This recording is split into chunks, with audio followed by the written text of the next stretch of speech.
Hello everybody, this is Marcus Toole and I'm in my garden slash orchard, and it's February 19th 2017, and I've actually made a couple of additions to my garden. I've actually taken out a pear tree, actually one of the a 20th century Asian pear tree, and replaced it.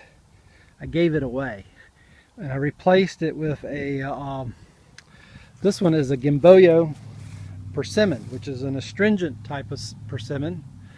They're not astringent all the time, but they're astringent when they're not quite ripe. And I replaced one of my figs with a Fuju, which is a non-astringent type of persimmon. I wanted to have some persimmons in my yard. My huckleberries are still blooming, and in fact some of the bushes now have more berries on them than they have blooms, and so it looks like I'm going to have a really good crop of huckleberries this year if we don't get a hard freeze that kills all the berries. A number of my pear trees are in bloom now. This is LeConte.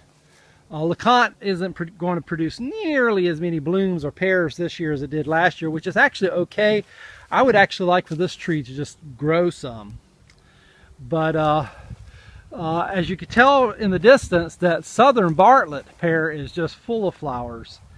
And once again, if it doesn't get killed by a frost, it will flowers and fruit don't get killed by a frost. I should get a good crop.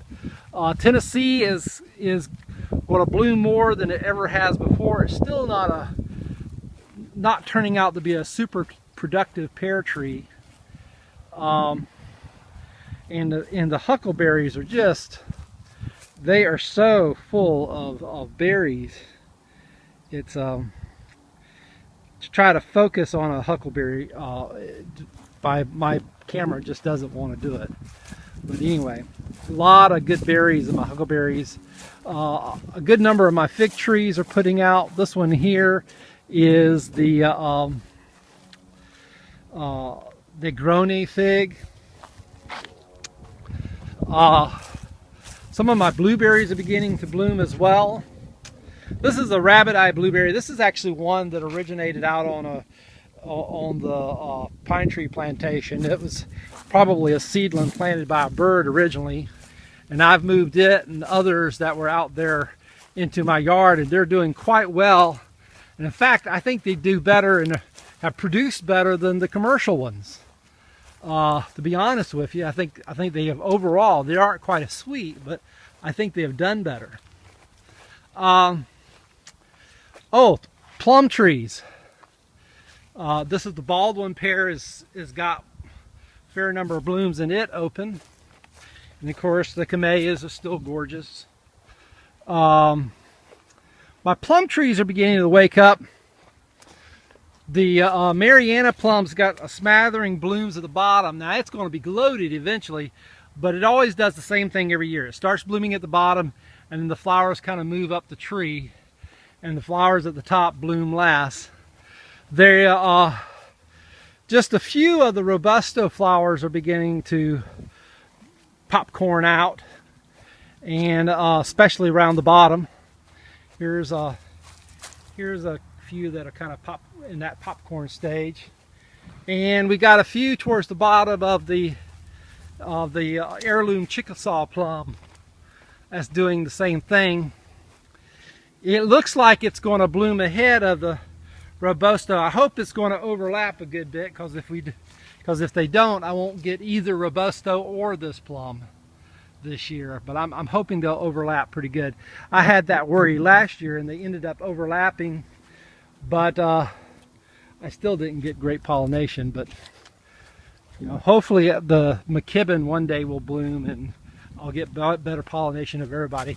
The Golden Boy pear is beginning to really open up its flowers in large numbers, and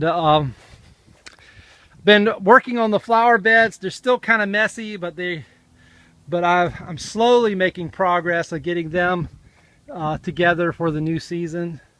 Over here I've done some work. I've been really kind of working on the perennial part, dividing up some things, cleaning out some weeds, and there's still lots of work to go before I'm done. This big blueberry bush is another one that was originally wild and that I brought to the house here. And you know, the cultivated ones aren't nearly as big as that one, and they were planted at about the same time, and they were bigger plants when they were planted, so go figure. Anyway, this is the orchard. The two big old pear trees in the back, they're full of flowers as well.